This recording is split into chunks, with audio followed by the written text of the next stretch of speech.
SC వర్గీకరణకు వ్యతిరేకంగా ఆంధ్ర రాష్ట్ర మాల మహానాడు రాష్ట్ర అధ్యక్షులు గుబ్బల రాజాద్రులో పిఠాపురం పట్టణంలో అత్యవసర సమావేశాన్ని ఏర్పాటు చేశారు. అనంతరం పట్టణంలో ర్యాలీ చేపట్టారు.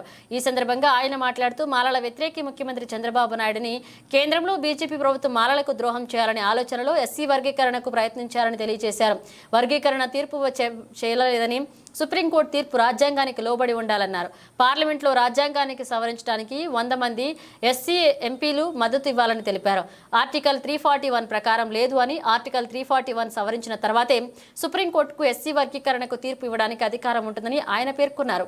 ఎస్సీ వర్గీకరణ వ్యతిరేకంగా రాష్ట్ర వ్యాప్తంగా ఉద్యమం చేపడతామని హెచ్చరించారు. ఈ కార్యక్రమంలో కాకినాడ జిల్లా మాల మహానాడు అధ్యక్షుడు దారా వెంకట్రావు, చిన్న జగ్గంపేట మాజీ సర్పంచ్ గుల్లా కృష్ణ, ముజవరపు కృపానందం, బందీల సూరిబాబు, దడాల సత్యబాబు పాల్గొన్నారు.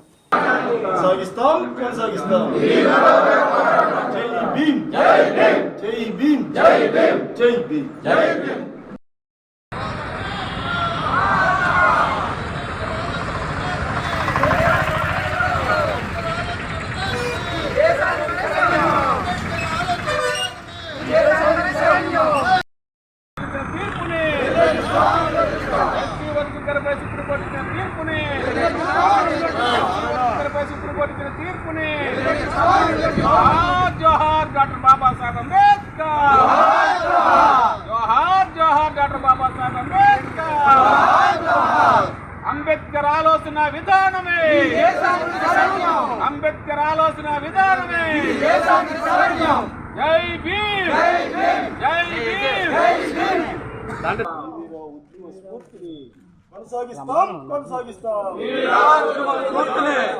సుప్రీంకోర్టు తీర్పుని ఎస్సీ వర్గీకరణపై సుప్రీంకోర్టు తీర్పుని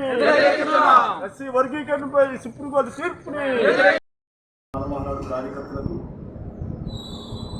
మీడియా వారికి నా నమస్కారాలు, జైపూర్లు తెలియజేస్తూ ముఖ్యంగా ఈరోజు కార్యకర్తల సమావేశం ఆంధ్రప్రదేశ్ మాల మహానాడు ఆధ్వర్యంలో పిఠాపురం కాకినాడ జిల్లాలో ఈ 2/8/24 తేదీన ఉదయం 11 గంటలకి ఈ కార్యకర్తల సమావేశాన్ని ఏర్పాటు చేయడం జరిగింది. ముఖ్యంగా ఈ సమావేశానికి ఏర్పాటు చేయడానికి ముఖ్య కారణం ఎస్సీ వర్గీకరణపై నిన్న సుప్రీంకోర్టు వెలువరించిన తీర్పుపై ఈ సమావేశంలో ఏర్పాటు చేయడం జరిగింది. 2004 నవంబర్ 5వ తేదీన ఇదే అంశంపై ఇదే సుప్రీంకోర్టు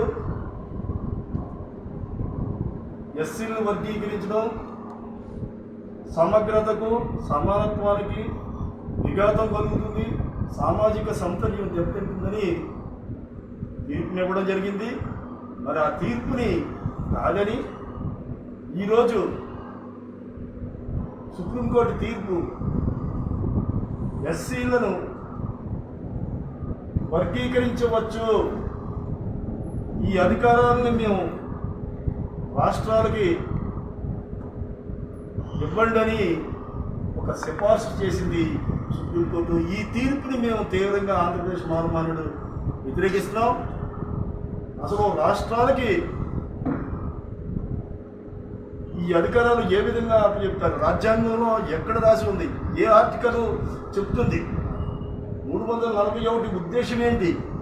341 ఆర్టికల్ని సవరించాలంటే పార్లమెంట్లో 3/4 వంతు పార్లమెంటు సభ్యులు అనుమతి, 3/4 వంతు రాష్ట్రాల అనుమతి పొందాలి. ఆ విధంగా పార్లమెంట్లో సవరణ జరగాలి 341.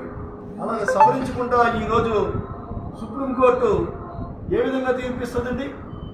ఇది చాలా అన్యాయం అండి. ఇది దళితుల యొక్క ఐకమత్యం, అభివృద్ధిని, దేశ సమగ్రత, సమతుల్యం దెబ్బతింటుందండి. ఈ తీర్పుని మాల మహానాడు, ఆంధ్రప్రదేశ్ మాల మహానాడు తీవ్రంగా వ్యతిరేకిస్తున్నాం. అదేవిధంగా ఏ విధమైన పార్లమెంట్లో చర్చ జరగకుండా, రాష్ట్రపతి అనుమతి లేకుండా మన ఆంధ్రప్రదేశ్ ముఖ్యమంత్రి నారా చంద్రబాబు నాయుడు గారు ఏ విధంగా చట్టాన్ని చేస్తానన్నారండి అయినా నాకు అర్థం కాదు. నేను ఈరోజు సభాముఖంగా ఈ పత్రికాముఖంగా ఒకటే తెలియజేస్తానండి, చంద్రబాబు నాయుడు అంత మానవ వ్యతిరేకి ఇంకొకటి ఎవడో ఉండడనేసి ఈ సందర్భంగా మీకు తెలియజేస్తా ఉన్నాను.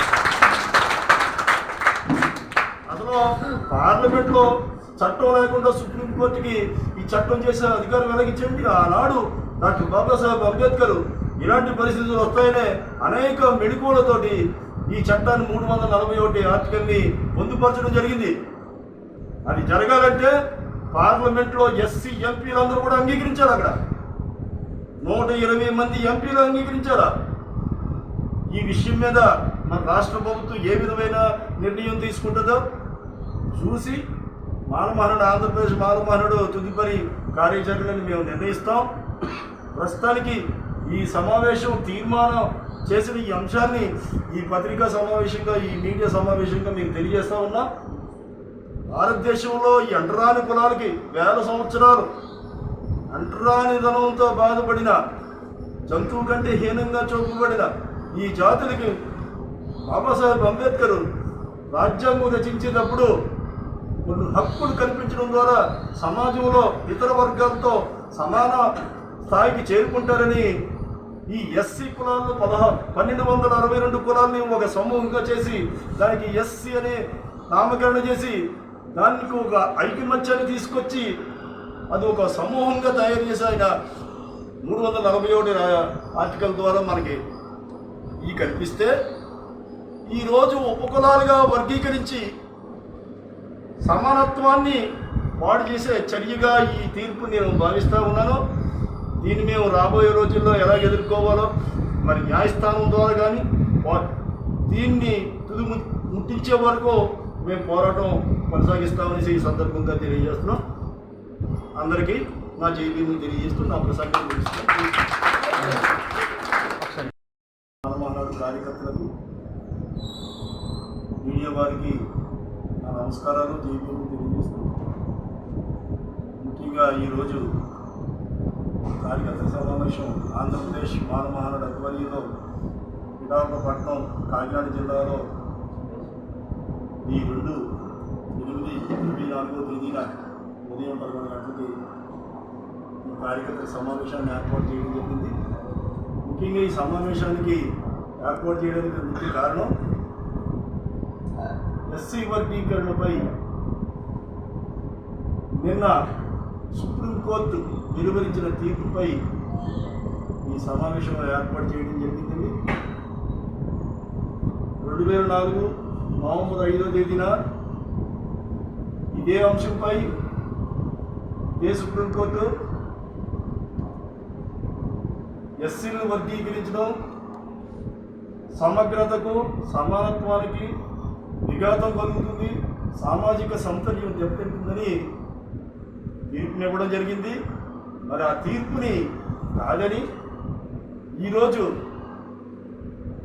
సుప్రీంకోర్టు తీర్పు ఎస్సీలను